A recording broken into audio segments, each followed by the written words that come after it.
So really, I'm very happy that three of you from the different time zone sitting together, 100 years of experience. I think we're gonna have a lot of fun today as well. Well, we'll do our best. Wonderful, wonderful, wonderful. So I Marty, think Marty, where are you located, Marty? I'm in near Tucson, Arizona. Okay. Not Yeah. San Francisco then, because I recognize that bridge behind you. Yeah, that's where I lived for like 65 years, and I retired down here in Arizona. You never know when a golf game is going to break out down here. Well, I'm over in the UK, and even I recognize that bridge. Oh, yeah, famous bridge. Good stuff. great, great, great. Yeah, so if I have a permission, so can we start? It's fine with me, yep. Sure, Peter sir, Marty sir, are you ready? Yeah. I'm ready. Oh, great. Marty, you are always ready. Great, great, great. So, thank you very much for all of you to accept my request, and we all are together today. And I think it's in industry is the first time where we are sitting together, 100 years of experience in one desk, and we will find out the traders' challenges, what they do, and what they do not have to do it. Okay. So there are a few questions I will ask one by one. But yes, before we further go ahead, let's begin with a small intro part from one by one so that we both know what we are doing and which background and all those things. So Kevin, so let's start from you, please. Yeah, sure. Thanks for inviting me on the show. And my background is as a military meteorologist. So I've spent 34 years in military meteorology, and that means briefing fast jet pilots here in the UK, the Royal Air Force, for their missions and their sorties at home and abroad. Three-dimensional atmospheric physics, atmospheric dynamics involved in that, and a lot of forecasting techniques and a lot of science involved in that, of course, as well. But that kind of led me to where I am now, because I realized that chart trading in particular, using technical chart analysis, can use a very, very similar technique to the techniques that we use in military forecasting. So a few years ago, I walked away from my great, I really enjoyed my job. It was good. Good job. I found it a tough decision, but I walked away from that because I've been trading for about 15 years with a good degree of success, and I realized that it was time to focus on that. And of course, we've got a website now, and we've got people who have joined us on our journey. So it's that's basically what I've been doing, and I'm now running a business with a friend of mine, Patrick, and that's where I am at the moment in the world of chart trading, and it's all good fun. Wow, that's good. Yeah, even I used to see a lot of chart, a lot of indicators, and a lot of things you used to post every day. Definitely, I do follow you. Marty sir, now it's your turn, please. I was a teacher and educator for a long time. I was first an athlete. I was a college baseball player, and then I became a retired former athlete. And I had to go to work because I couldn't make it in Major League Baseball. So I became a teacher, and then I got demoted to be a principal, and I was a principal for 20 years at a school. So kind of a behaviors scientist, right, with children and teenage and high school kids. So yeah, that was a lifetime ago. I've since retired from that profession, and I'm retired and golfing here in Arizona, and enjoying life. And I have a service that I trade stocks.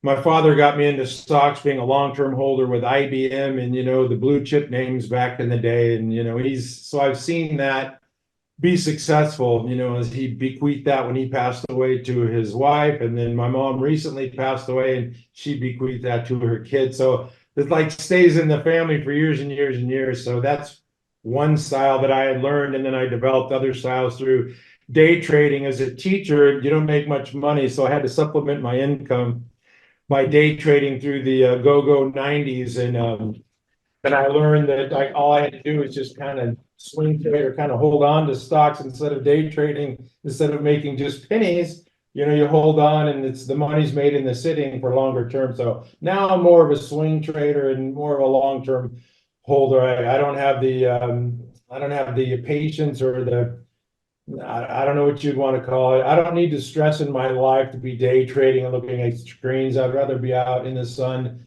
hiking, biking, swimming, golfing. So Yeah, so that's what I do. I swing Wow, trade and great, great, great, yeah, great. So yeah. apart from trading, you are a big fan of golfer. Great, great. Peter, sir, now it's your turn. Yeah. Please introduce I'm not yourself. any good. I just struck. I just play a lot. Enjoy the game. Yeah, so I'm Peter Robbins. I I don't think I mentioned it, but I'm in Canada, so just sort of I guess in between the two of you a little bit, but up north near the Toronto area. Nice. I've been trading. Started when I was 15 years old, so that was a passion I had with a fellow student. So you talk about being a teacher, right? The young kids, there's the odd ones, probably nowadays, probably more into trading than they used to be. But I think me and my friend Mhm. were the exceptions to the rule back then. But anyway, got the bug, especially in Canada where it's all penny stocks and resource companies, and that was back before the internet and before the computers, and you'd get your newsletter every 2 weeks to talk about stocks that are the hot items at the time. But anyway, things have definitely changed. But anyway, Yeah. but I'm a professional. I'm a CPA, so I'm a professional accountant. I've always worked in finance. I've done different things over the years, self-employed as a builder in the building industry, but the last 25 years or so been involved in finance for a major medical company. But trading has, and at different times throughout my life, I've traded full time as trading futures. I've traded long term, short term, day trading. Tried it all at one point in time, but uh, like you, Marty, have resolved that time is better spent than staring at a computer all day. And when you have a full time job, you can't do it anyway. So but looking at swing trading and longer term trading both, and continue to enjoy it. And like I said, I don't have a business of selling anything, but I do coach a lot of people and help a lot of traders, and just enjoy the business, and passionate about helping new traders, prevent them from making some mistakes and getting off to a good start, and sharing whatever I've learned over those years. So. Wow, very good. That's awesome. That's good, great, good to know that. But so let's begin. So Peter sir, that you have mentioned that you have done all kind of trading like intraday trading, swing trading. So I just wanted to know who makes more money, a day trader or a swing trader? Let's start with Peter sir. You. Me? Well, there's no who makes more money. I guess if you looked at it from a academic perspective and you analyze the data and you looked at it, I think the statistics would say that the longer term traders have more success and are more profitable, right? Mm, I think we were talking earlier, Marty. I think before you joined, I did a tweet today about significant money is made with significant moves, and significant moves take time to happen. They don't happen within a 5 minute bar charts, right? So again, you make money by sticking around, and so again, and I guess this issue, I'm sure we're all aware of that, the bet that Warren Buffett had about it. Show me a hedge fund trader that can beat the S&P index over 10 years and I'll give them $1 million, right? And nobody was able to win that bet. So I think so there's a difference between the reality and then what people want to believe, and that. But to answer your question, the reality is obviously the longer term, the more people make. mm, But even long-term traders can lose a lot of money, right? Because it's all about the psychology. There's a lot of people that sell all their long-term holdings in a bear market, and they put all their money back in during the boom times, and completely lose all their money too, right? So it's obviously depends on the individual, but my leaning is toward the longer term, the better. great, great. Kevin son, do you have anything to add on this? Yeah, I just wanted to ask you a question, actually. Do we have a screen sharing facility? Because I could illustrate this with an image. Wait. Let me give you the permission. Okay, now you have the permission. You can definitely go ahead and share the screen. That would be much Okay, better well, for us. I'll share my screen, and it'll Sure. give you an idea of what I'm talking about here. So we just heard there that holding for the longer term is the way to play this, and this is a chart for the uranium miners, the URA ETF. Now, I put out a chart back in 2019 using technical analysis that suggested the weight of probability was balanced towards a developing bull market. Now, bull markets happen in stages, and when you look at bull markets in precious metals or commodities or whichever sectors of the S&P, the stock markets and so on, they tend to happen in stages, and you get a stage where the bear market breaks out into a new bull market, and it's very clearly identifiable on a technical analysis chart. You get the breakout, you very often get a pullback to test the breakout, and then this thing starts to do some things on a technical chart that start to mean that the probabilities are increasingly aligned with a bull market. With the uranium ETF, we hit a resistance zone, and that's usually the case. You'll find an overhead zone of resistance, and this is all long-term stuff. Each of these candles is 1 month. So we're not talking about day trading. We're not talking particularly about swing trading here. We're talking about longer-term investing. Now, unless you're a very good technical analyst and you're able to weigh up all of these things that I'm talking about, you probably wouldn't have spotted that there was a high likelihood of a long-term pullback. And in fact, the pullback lasted a couple of years. You can see all of these monthly candles where the URA index pulled back all the way to the 3-year moving average. It tested the edge of this arc pattern that I've got, this cup pattern, and then it took off again. And we got another renewed breakout signal. You can see the two signals for an entry, one down here and the second one as it broke out again. So that second entry a few months ago, the back end of last year, sort of August, September time, was the next entry in this ETF. So you can hold throughout a bull market and enjoy all of those gains, but you do have to accept that you're going to sit through some protracted, sometimes multi-year pullbacks. And we're seeing that with precious metals, of course, at the moment. I mean, how long has silver been consolidating? It feels like forever, doesn't it? And gold has only just very recently broken out to new all-time highs and is looking very bullish. But the point I'm making is that what we heard just a moment ago from Peter was very true. In a true bull market, if you want to get the gains, you need to enter when you get the confirmed breakout and the signals are suggesting a bull market, and you need to have a way of identifying when that bull market ends. And that's half, probably more than half the trick, actually. It's not just getting in at the right point, but it's very, very important that you don't overstay your welcome. Now, there's two ways of playing this. You either play the whole move, the whole bull market, and you exit near the top of the bull market, or you play it as a trader. And as a trader, you will use signals to exit at certain points during the bull market. Those signals typically are things like how far stretched you are from the moving average. So there are metrics that you can use that tell you when you're getting overheated, and then you can start taking profits. Whether you take all of your chips off the table until the consolidation is complete or not isn't, it's a matter of personal choice, but you can certainly take profits on the way up. So there's a number of different strategies, but there's something that I have to mention at this point, and I think Peter and Marty will no doubt agree with me because they're both even more experienced than I am at this. It's something called risk and money management. Now, if you're not using risk and money management and you're not aware of your maximum loss on any one individual trade, then you're doing it very, very badly wrong. When you take a trade on, say, this ETF, you need to know that your maximum loss is going to be, personally, I would say 2%. Some people use 1%, and I was talking to Peter Brandt, and he has a maximum NAV loss of, I think he said 0.5%. So he makes sure that on every trade, if it goes against him, he exits the trade with 0.5% loss on his overall pot of money that he's playing with, his overall net asset value, his NAV.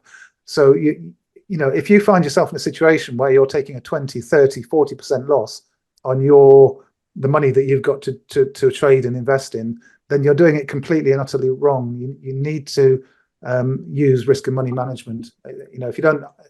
If people watching this aren't aware of risk and money management and don't know how to do it, then I think particularly Peter there, who's got some experience in the world of finance, probably speak more about this, but it's critically important. Wow, great. Good to hear that. Definitely, I have one more question, but let's first move to Marty, sir. Do you have anything to add? I was just going to say that chart that he showed just proves that you can time the market, right?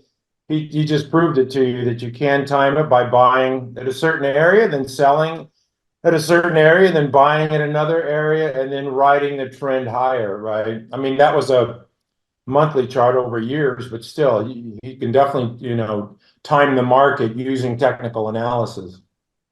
That's all I wanted to say. Oh, wow. That's great. Does portion sizing affects our mindset? If we do not have the right portion sizing, how it does affect our trading psychology? Yes, it Any certainly would affect my mindset because I want to be able to sleep at night.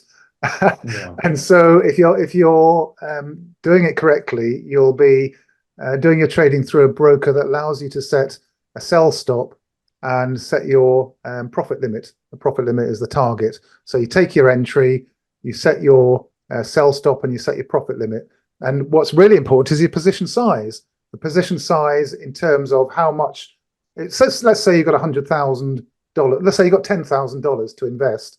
Your position size might be, $5,000. You might play it so that you're able to take 20 positions with your $10,000.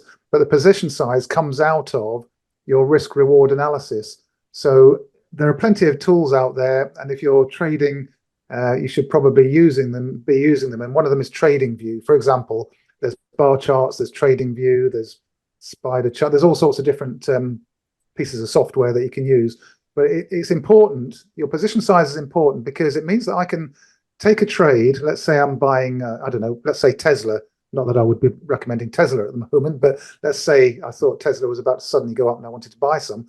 I would set that trade so that if it doesn't work out for me, I only lose 2% of that $10,000. So, I'll be losing 200. Let me work this out. 10% is $1,000. So 2% is $200. So so I'd be losing $200 out of my 10,000. And there's me doing some rapid mental mathematics whilst but yeah. So the point being that if the trade goes against you, you know that you're not going to be wiped out overnight and suddenly wake up and you've lost half your NAV. And that's critically important. It does affect your mindset, and you have to get out of this feeling that you have to double your money in the space of a month or 2 months. Don't be thinking that. Don't be having these unrealistic expectations. Yeah, we've all seen this stuff on social media. Some bizarre altcoin goes from 10 cents to $10, and someone's saying that they've made $1 million on it. Look, it doesn't work like that. Just trust me, it doesn't work like that.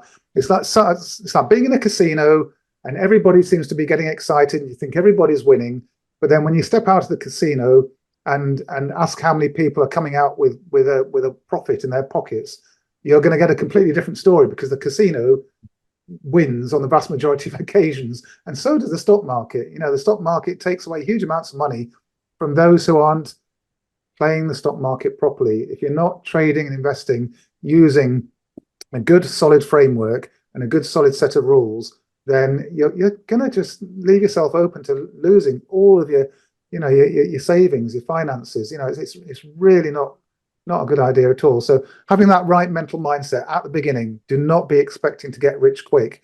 Just build up gradually, learn gradually, and then that's how to build up. You just want to be gradually building your wealth, and in time that takes care of itself over the years. Expecting to be an overnight millionaire just isn't realistic. And also, don't forget, you're only going to make a huge amount of money on that random cryptocurrency that went up 1,000% if you put 100% of your NAV into it. I mean, who would put 100% of their savings into some random crypto that may go up, may go down, may go sideways, or may vanish in a puff of smoke? So, those percentage gains, 100%, 200%, 1,000%, they're irrelevant, completely irrelevant. Do not take any notice of anybody that says that. What you need to know is, how much did your NAV increase? What did your net asset value increase by? And typically it might be 5 or 6% on a good trade. And also, you can have more losing trades than winning trades and still win overall. I probably have a 50-50 win-loss ratio. So 50% of my trades will win, 50% will lose. And that is a pretty good win-loss ratio, to be fair. Very good. I think I'm doing pretty good there to have a 50-50 win-loss ratio. But the point is, if you're using risk and money management, you're cutting those losers when you've only lost a small amount, and the winners run on and get you 5 or 6% on your NAV. So over time, even though you might even have 60 or 70% losers, you can still make money over time, because the winners reach your target, as long as your targets aren't too optimistic and aren't too unrealistic. So Wow. yes, Very position true, sizing is certainly. critical. Very true, very true. Peter, sir, anything to add? Well, your specific question was, does position sizing impact your mindset, right? So, and I think, you know, when you think about, first of all, if you take mindset away from trading, it's a numbers game, right? Yeah. So it comes down to numbers. And we just heard a number of different things about, position sizing and how much do you risk per trade and this, but most new traders come to the business that I've seen anyways with very little concern for risk whatsoever, or they don't even understand how critical it is to their success, right? So many tell, I talk to a lot of traders and they're always telling me, oh, I blew up my account again. I blew up my account again. And it's like continuously amazed at the number of risks that they assume without understanding even the consequences of that, right? So, Kevin, you mentioned about, why would you put all of your money into a cryptocurrency that may be disappear tomorrow? Well, because they want to be rich. It's like, and everyone's selling them. It's easy money. It's a guaranteed win. Like why? So of course they're going to do it, right? But again, they go to high leverage. They trade options. They're into penny stocks. They're into cryptos. Trading instruments with huge volatility, right? They just come with the mindset that I'm going to win. Like there's no way you can lose here because everyone's telling them that this is a guaranteed thing, right? But again, once you're burned a couple of times, you very quickly, learn the rules, and you also understand how important and critically important the risk management and money management strategies are, right? So, but yeah, does it impact many people find out really fast, it impacts their mindset when they put it all into one thing and they lose 90% of their, Kevin made the point about hard-earned capital. Like, it's so sad. This is why I like to work with new traders. It's like, I see these young, and again, for the most part, it's young men, not young women. Women tend to be smarter than that. But these young guys come to the table, and they just, are willing to. They've worked all through their high school. They've saved up, whatever, $5,000, and it's big money to them. Like that's their whole life savings at that point in time, and literally they'll lose it in a week. I saw examples during the crypto when Bitcoin was very popular back. These kids were taking their tuition for their university that their parents were giving them to pay for their tuition. They'd put it onto Bitcoin. They would lose it within a day, and then they were stuck with no money. So anyway, it's a very sad thing. But yeah, it definitely impacts not only your mindset, but can negatively impact your life. So new traders, just be careful. It's not a sure thing, and there's lots of risks involved, and be aware of that when you come to the table. That's all. Very true, very true. Marty, sir, anything to add? Oh, well, yeah, to me, it's a personal thing, right? About size. If you want to make a lot of money, you have to have big size, right? And I'm too old for that stuff, so I'm a little more conservative. But if you're younger and you're trying to hit it big, like Peter and Kevin said, you have to go big to make big money. So if you have a 1% position, it's not going to make a big impact. Yeah, you can sleep well at night, but you're not going to make big money. So you want to have the market as much tailwinds as you can possibly have, and as many things stacked in your favor if you're going to go big in size. And right now we're in a pretty strong bull market, and there's a lot of stocks that you probably could go, large size. Right now would be a good time to do that. But for me, yeah, it's a personal thing. And if you're younger, like Peter said, people come in and they wipe themselves out. They take too much risk with too big a size, and then they're divorced, right? Mostly men. The women leave them. Like, you're just going to do this all your life. Just go, piss away all your money all the time. So, yeah, it's personal. And if you're younger and you have your whole life to work and earn, I have a mantra, you work, you save, you invest, and then you give back.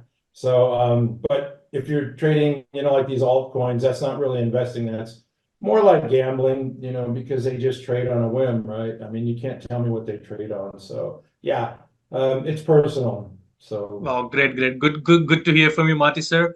So let's begin with the set of questions that which I have prepared now, and then let's go one by one. So the first question is from Peter. What is the most significant change that you have seen in the market behavior, and how have you adapted your strategy over the years?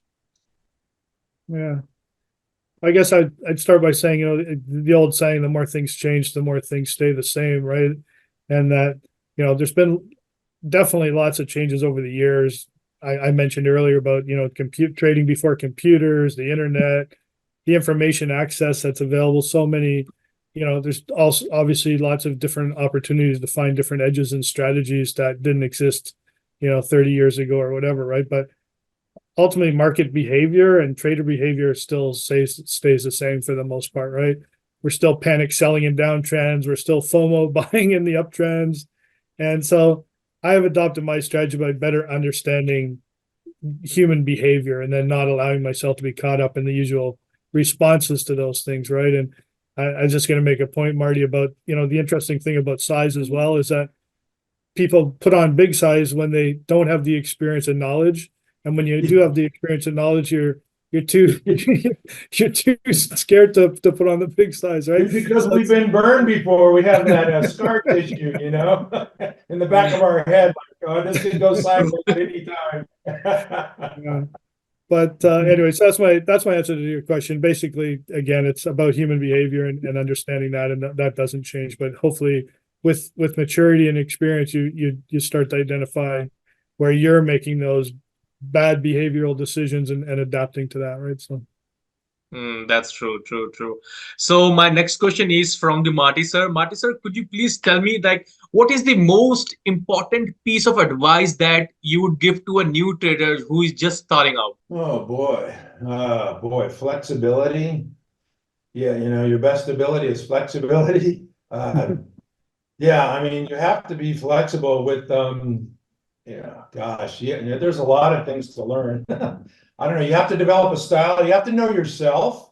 First of all, I think the market's more about you and your personality and what you want out of it than anything else. And a lot of people have a hard time with that, learning about themselves and what they want. Like, Kevin said earlier, the people who just want to make, I've had people say, I want to double my money in a month with no risk. It's like, well, you have to take risk, right? Every dollar that you put into the market is risk. So acknowledge the risk, know yourself, be flexible. Yeah, I mean, that's what I would say. Be flexible and open-minded to any possibility. And I think the two most important things to making money, in the market, as a swing trader, is acknowledging the direction of the market. And a lot of people get that twisted. Like in 2022, people were thinking that, they're going to make big money, and the market we're in a bear market. It's in a downtrend, and every trade that they put on, they were losing money, but they keep doing the same thing over and over again. It's like insanity, right? They keep putting on trades and keep losing money and blowing up their account because the market was in a downtrend. Now we're in an uptrend, so it's a little easier, right? So yeah, acknowledge the trend, and then stock selection.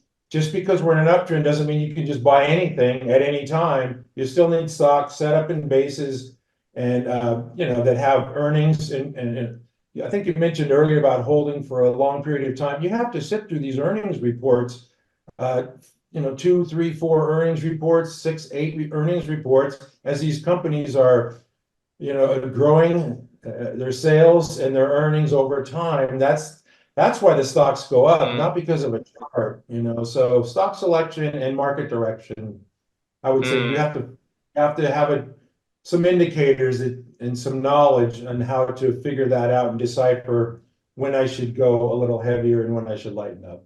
Very true. Okay, so my next question goes to Kevin sir. Can you share an instance where your approach to macroeconomics significantly impacted your trading decision?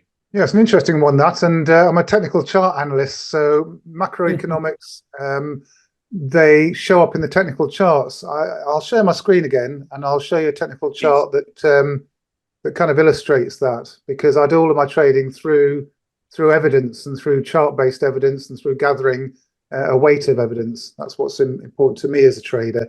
So I make use of all of the tools that I have. So macroeconomics are chartable, of course, and things like the yields, the 10-year yields, and for example, the yield curve inversion that we have at the moment.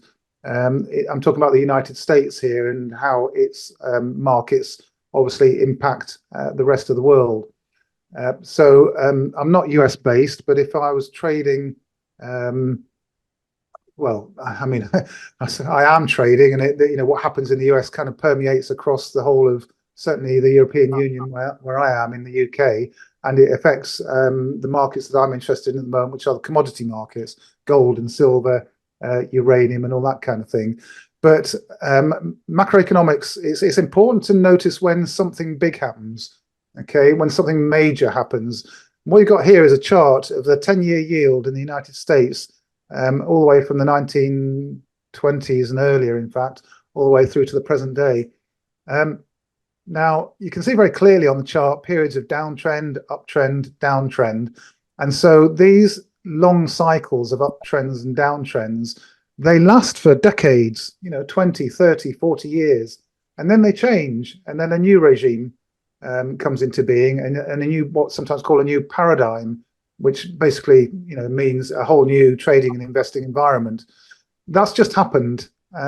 We've crossed a threshold which was last crossed back in the 1950s, around about 1951, in fact. And that was a threshold that involves a breakout for the 10-year yield, and then a back test of the breakout and a move into a multi-decade bull market.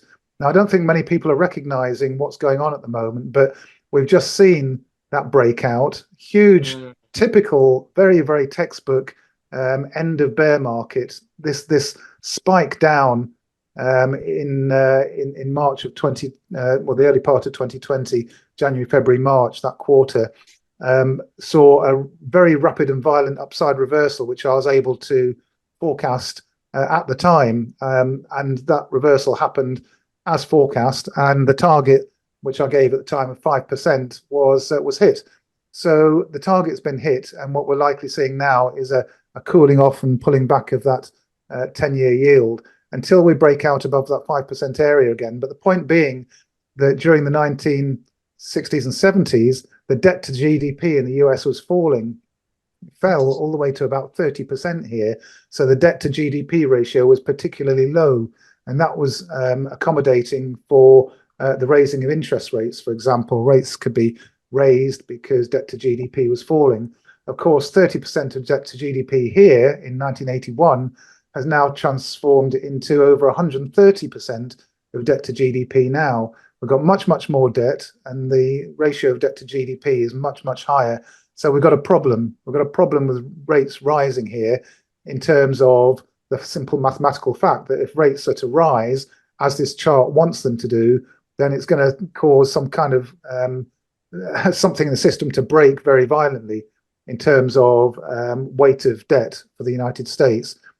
Paying 10-15% interest on a debt that is, in the multi-trillions is a very different proposition to what we had back in the 1960s, 70s, and up to 1980 there. So we've got a huge shift here, and that has affected my view of the markets, because in this environment, historically, commodities have outperformed the general stock market, and if you compare the ratio of gold or silver or commodities generally to the stock market, you find historically that in these periods that the commodity sector really has a tendency to ignite.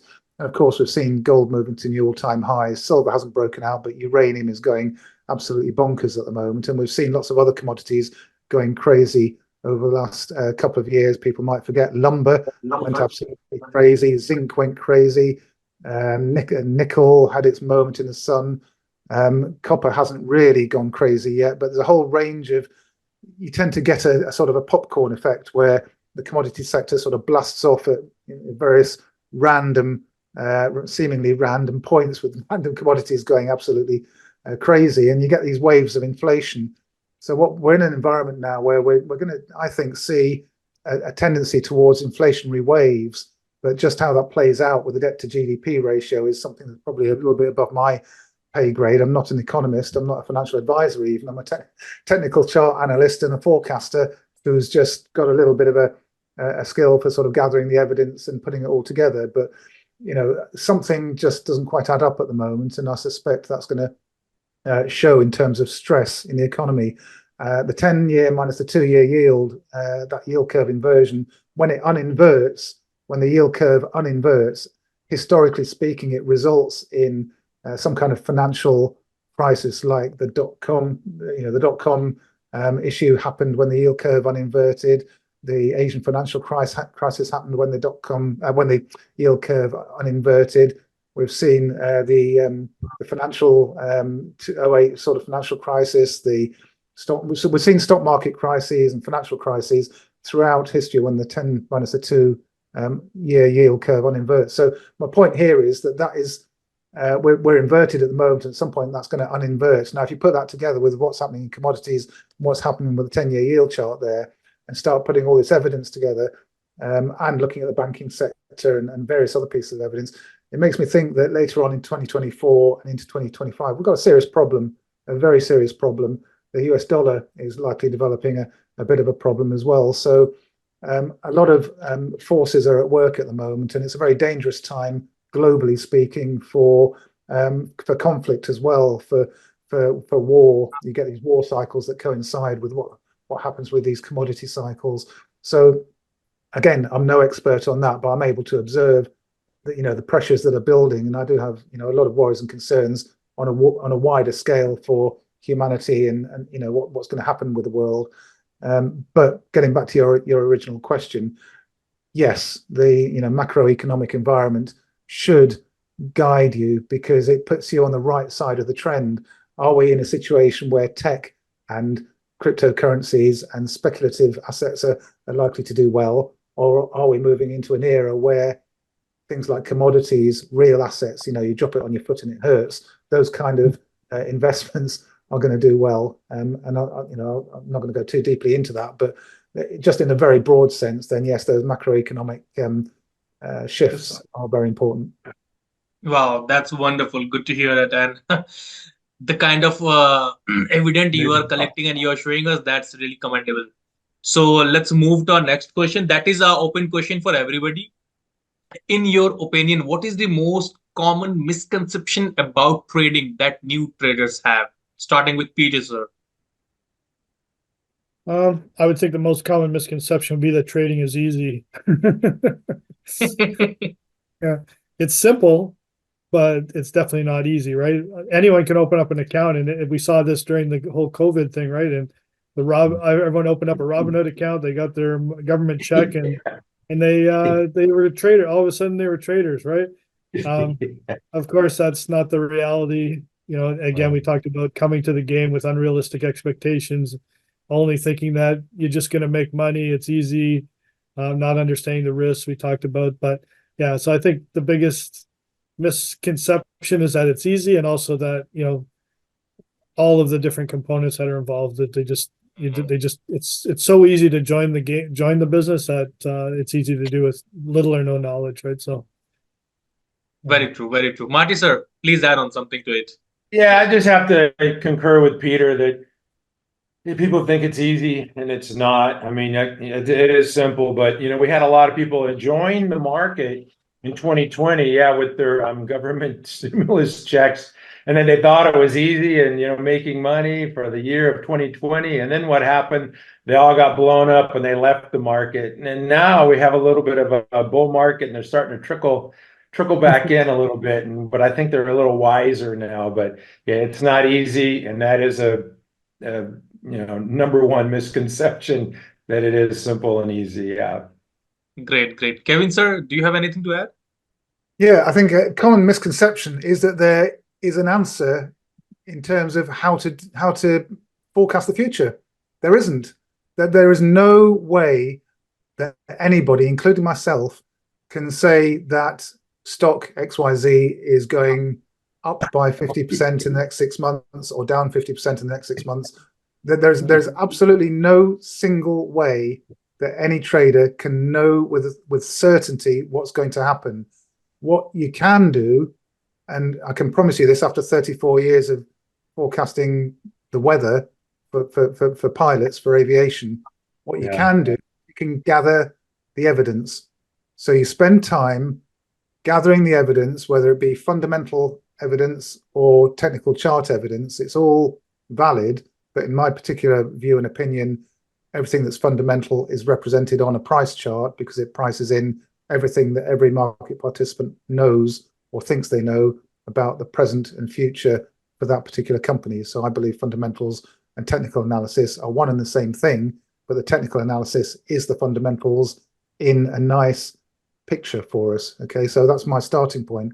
But to finish what I'm trying to say is that you gather the evidence, and what you end up with, like a weather forecast, is a probability. Now, sometimes with a stock, you gather all that evidence and you just end up at 50-50. It might go up, it might go down, it might go sideways. The evidence doesn't help you. But there are occasions, like with weather forecasting, when the evidence is very strongly one way or the other, and you can do all of that evidence gathering. You come out with something like, let's say for sake of argument, an 80% likelihood that this stock is in a bull market that's going to take it up to a particular target. And on those occasions, if you can recognize when the evidence is strongly balanced, strongly on one side or the other, then you can place your bets. Then you're rigging the casino in your favor, if you like. And if you put that together with risk and money management, then you're onto a winner. So two things, common misconception that there's a single answer that will tell you if something's going up or down. There isn't. You have to use that evidence gathering and recognize when the odds are in your favor and when they're not, when you know something and when you don't. And then the second thing is that risk and money management. Common misconception is that you just stick your money on it and hope for the best. That's a misconception. You have to use risk and money management. Those two elements. That's great. Well said. Well said. Okay, so let's move into Robinson. How do you balance the need for technical analysis with the emotional and psychological aspect of trading? Yeah, so I guess again, talking about trading, it's a business, right? And you're basically a self-employed business person, and it has very many different components to it, right? In order to be successful, and like any other business you start up, you got to be good at all of them. You got to be good at all, or you're not going to succeed, right? And technical analysis is just one component. And to be honest, it's probably the easiest thing to learn. I mean, you can spend a weekend and master most of technical analysis. So many books out there, so many videos, so many everything. So that's the easiest part to learn and master. The trading psychology component and your mastery of it is probably one of the biggest barriers to success, and one of the most areas that traders don't spend near enough time even thinking about, let alone trying to improve, right? So balancing it, I would say you got to balance everything's got to be included, but what's going to make or break a lot of traders is their lack of focus on the psychology and how they react to the actual reality of trading, right? It'll mess you up. The market will. No. Well said. Okay, so my next question to Marty, sir. Over the years, how have you seen technology impact trading, and do you think it's been mostly positive or negative? Well, I think I'm reading this book here. Actually, I'm listening to the audio book by Patterson, and I forget the name of it, but it's talking about the quant traders, the computers and the algorithms are all programmed, right? Like even yesterday you saw after Powell spoke and he said, rate cut. Well, it's just the programs turned on and they just sold everything into the close. So I'm thinking like, gosh, whether they just turned a switch, they just turned a switch on and they just sell, right? Just by little keywords, right? That, no rate cut, in March or whatever. So that is a change because you can see it and it shows up in the charts. If you're looking at, 5-10 minute charts, you can just see, like yesterday, I was just watching after he spoke and he said no rate cut. It was just like a temper tantrum. It was like the market has a personality, right? And it's just, They turn the switch on. The algos are just saying like, okay, no rate cut. We're selling everything. It didn't matter what you own. Nothing mattered. Yeah. So that is a change in how technology has changed over time, because I'm an old school guy, where you call the broker and I'm going to buy, 10 shares of IBM or whatever, and you get a certificate, but yeah, so it's changed. It's changed since those days, and the machines, the technology, it's all programmed. So that's why I think the volume kind of is not as an important component of a price movement. I follow the price action. I shouldn't say I don't really, the volume is not as important to me as it once was because of that dark pool stuff, the programs, the machines. Yeah. So that's definitely a big difference for me. Wow, that's wonderful. Good to hear that. Kevin, so do you like to add anything on this? What do you see on it?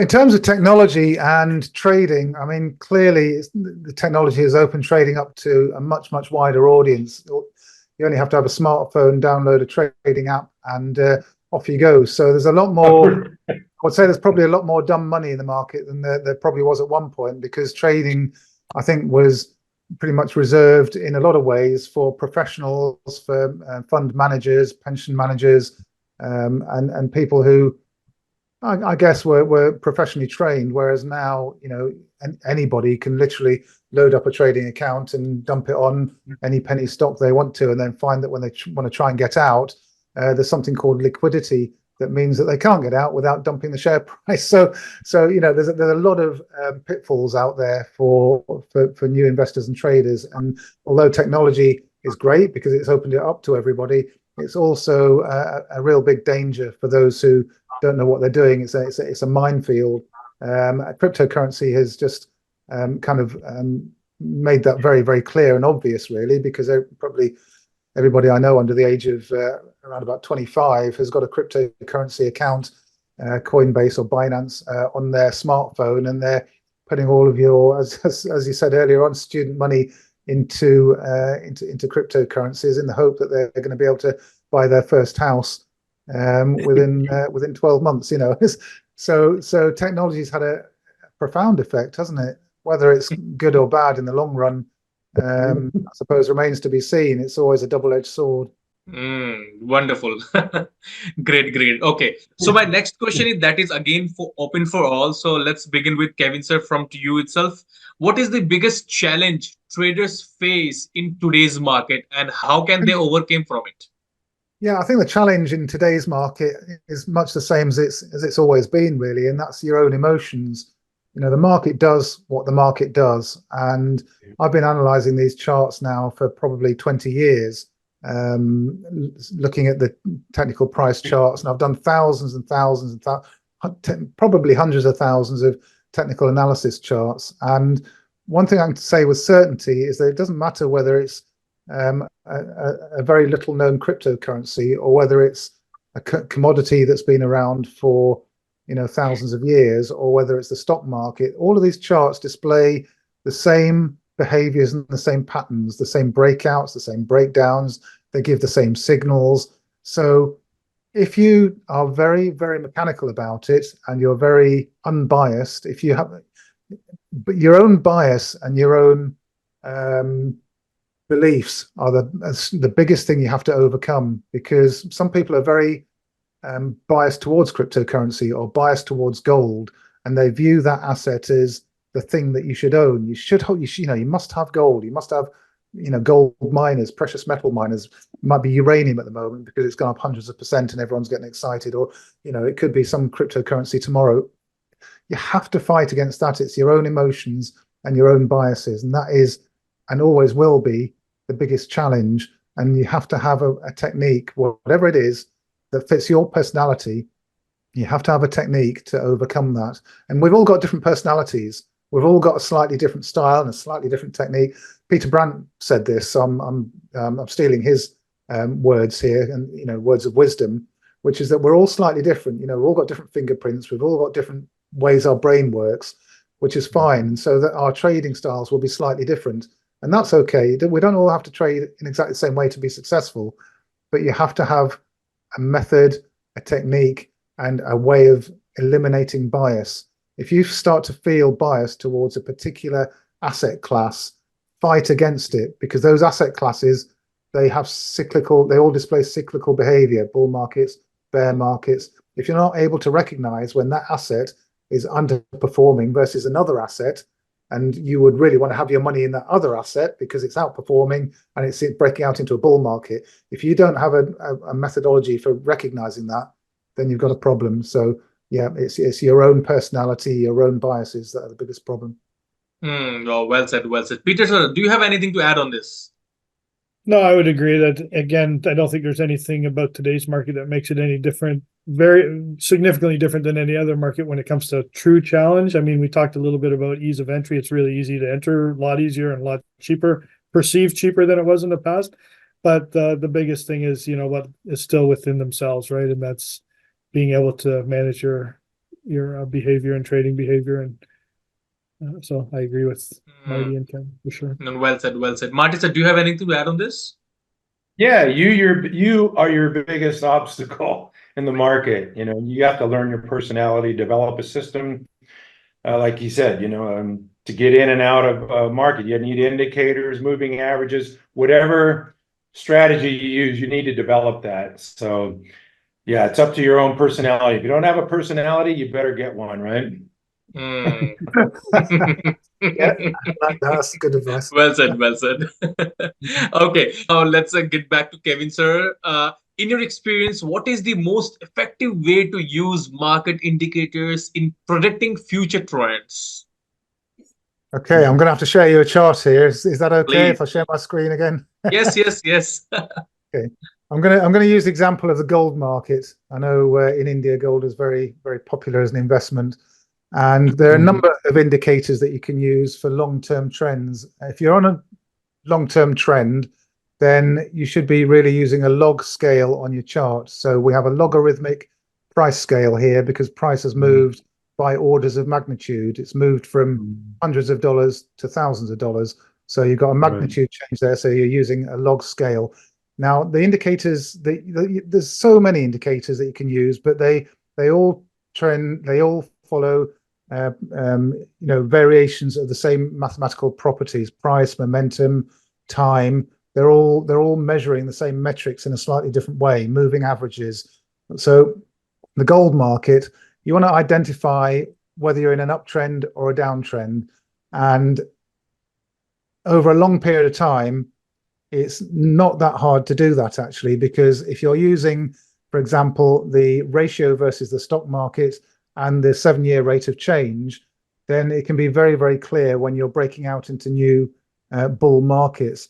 We've got a couple of indicators here, the Ichimoku cloud, that's this green and red thing that you can see, along with the moving averages and classic technical analysis. So you can identify breakouts. You can also have the supporting evidence from how it's performing versus the stock market and how the 7-year rate of change is altering with time. The 7-year rate of change picks up long-term changes of momentum. It's a momentum indicator, a little bit like long-term moving averages. So you can put these pieces of evidence together to give you confidence. And this is what it's about. It's about confidence. When we issue a weather warning and we say that there's going to be a storm coming, we only do it when we have the confidence to do so. We know a storm is heading our way, but at what point do you have the confidence levels required to put a warning out so that people act on that warning and start making changes to their daily lives to prepare for the storm? So you do that when the confidence level is high, and the confidence comes from the evidence, and the evidence comes from multiple signals saying the same thing. When lots of things are saying the same thing, you have a high probability that you're now breaking out into a new bull market. When the gold market topped in 2013, what did you have? You had the ratio versus the stock market breaking down, and you had the 7-year rate of change breaking down. In fact, the 7-year rate of change broke down and gave you a good early opportunity to exit gold near the top. And not many people, I don't think, recognized that at the time and did it. Fast forwarding to today, we've got a very classic cup and handle pattern, which we're waiting for the ratio versus the SPX to break to the upside. That's the only thing really, the only major indicator that's letting us down at the moment. As you can see, gold is actually starting to break out on its own chart. The horizontal breakout is taking place as we speak, but it's such an early stage that we can't be absolutely certain just exactly how we draw this resistance line on here. In fact, if you come all the way back here, you could actually argue that the resistance line goes like that, and we have got a little bit more work to do before we break out. So technical analysis for long-term trends gives you a really, really good confidence level. You can enter a market. There's no need to, you don't have to play all of this down here. You can be in a different market that's just breaking out. All of this stuff that's been going on, you can identify the breakout here at $1,300, identify when the market is stretched near $2,000, exit, and just step aside. That's what we've done ourselves, and we've stepped aside from the precious metals market, waiting for all of this to resolve. So we've avoided, how many years it's been now, 3 years, 4 years of going absolutely nowhere. And then when it breaks out, then you can start, doing your calculations with your risk and reward. Then you can take your entry. Then you can estimate your target, which I personally think is somewhere around about $2,700. You can set your stop loss, and you can get something like whatever it is, a 4-to-1 or 5-to-1, even higher, isn't it? It's 6-to-1, 7-to-1, depends where you put your stop loss, but you can get a very nice trade there, 5-to-1, let's say, which is a very good risk reward setup for any trade. I mean, anything better than 3-to-1, and you're doing really, really well. So that means that if you risk $1,000, your reward is $5,000. If it doesn't work out, you end up with 99% of your original NAV. You can take a 2% risk on this, you can take a 3% risk on this, and then your NAV will go up by 10 or 15%, depending how much risk you're prepared to take on. But using long-term charts like this, you're able to identify long-term trend changes, and we're on the cusp of a long-term trend change for precious metals. It's maybe just a little bit too early to be certain yet. Okay, so do you think maybe within a week or maybe within a month, it will definitely break out to the top side, and that's the opportunity to buy? Well, you have to wait for the monthly chart to confirm it. So when you get the monthly breakout, that was a monthly chart, the breakout level is somewhere near 2070. So personally, I would like to see it near 2100 just to be certain. So somewhere around that 2100 level, monthly close there. And for me, it's a high probability trade up towards the $3,000 area. It might stop short at around 2,700, that sort of area, 2,600. So that's the initial leg up for the next bull phase once it's confirmed for gold. Once we get that close somewhere close to 2,100, then you've got a move of several $100s up to that area, somewhere probably just short of 3,000. Wow, that's great. Wonderful, wonderful. So now moving to our last question, but definitely we will continue this kind of, a roundtable meeting. So let's start with Peter, sir. What is the biggest lesson that the market has taught you, and how has it shaped your trading philosophy? Well, the market teaches me lessons every day almost, it seems. But the biggest lessons I've learned, like I say, the market is like a therapist, right? It's a mirror. You can't trade without having a really hard lessons given to you, and you either accept them and learn from them and change your behavior to become successful, or you'll continue to it's like Marty says, you buy real estate so that you can have a positive cash flow to fund your gambling addiction that's called trading, right? And that will continue to take your money from you. And you'll continue to pay the tuition until you actually learn the lesson, right? And a lot of that is around how you react and how you deal psychologically with what the market throws at you, right? So those are the biggest lessons, and the biggest turnaround I think that people have is when they have those aha moments about, okay, yeah, really, like I said, trading is a numbers game. So when you start to understand the numbers and realize where you are, your psychological reactions and behavior is going against that, like holding on to losing trades and hoping that they'll turn around, right? Getting out of trends trades too early, all of these things that are natural sort of, there's reasons for you doing that because of your beliefs and human behavior. So understanding, really analyzing your trades, understanding why you're reacting the way you are, and then challenging those beliefs, and that's the real lessons, right? And it's you learn lessons not only about trading but about life in general, right? So it's a great teacher if you're willing to listen. So no, well said, well said. Marty sir, please, now it's your turn. Add something to it. Yeah. I look at the market as like a live thing, a living, breathing beast, right? You better respect the beast, or it'll give you a backhand real fast, right? So anytime you have your ego and money involved with the market, you must respect that risk. We talked earlier about, there's the emotions, it's all in the charts.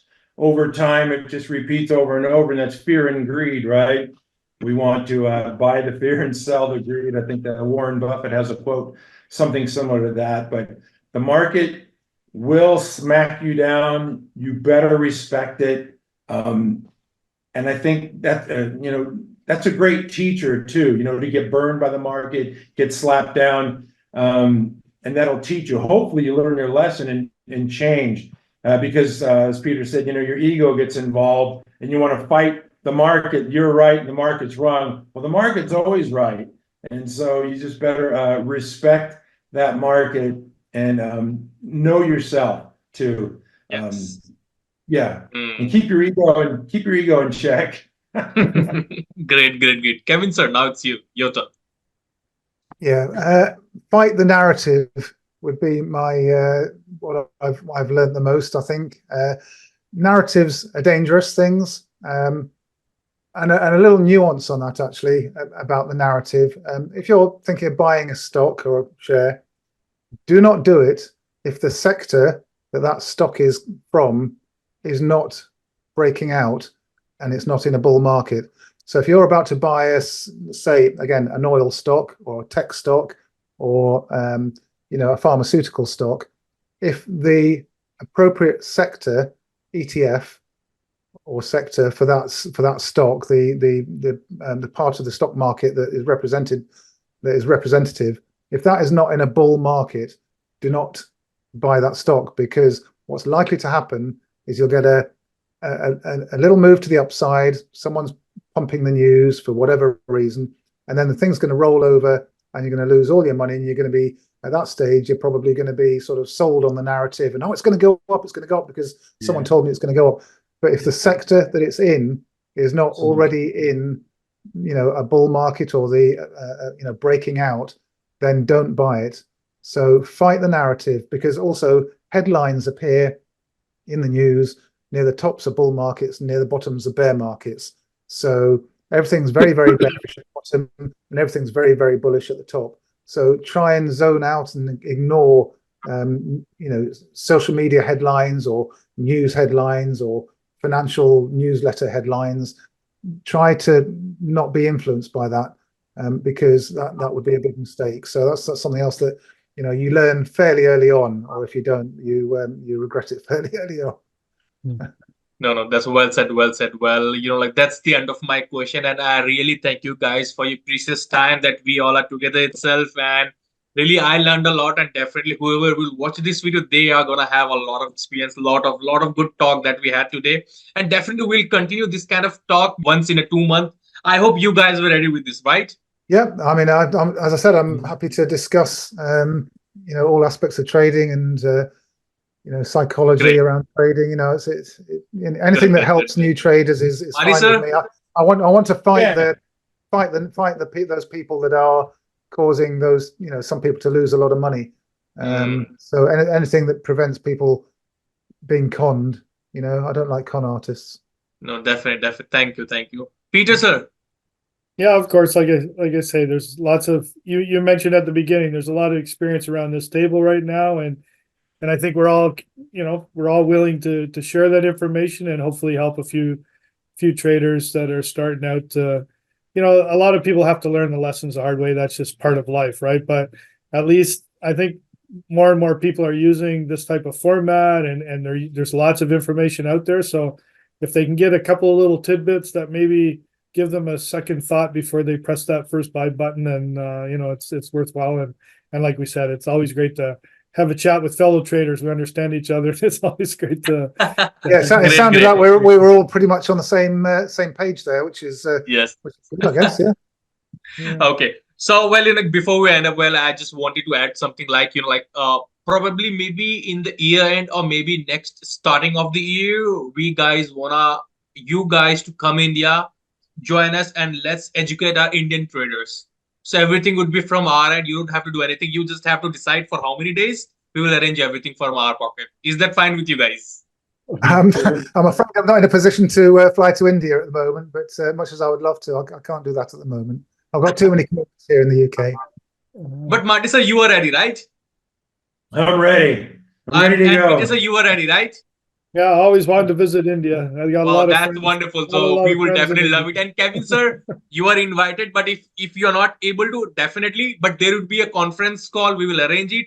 Then there you can take the question and you can address them. Is that fine with you? That's fine. Yeah, keep me informed. But I've got a lot going on here in the UK at the moment. Okay, great. Okay, so thank you for accepting my request. And finally, you guys joined. So thank you very much. Thanks. Take care now. Nice Bye, guys. meeting you all. Nice meeting you Thank all. you. Bye bye. Take care.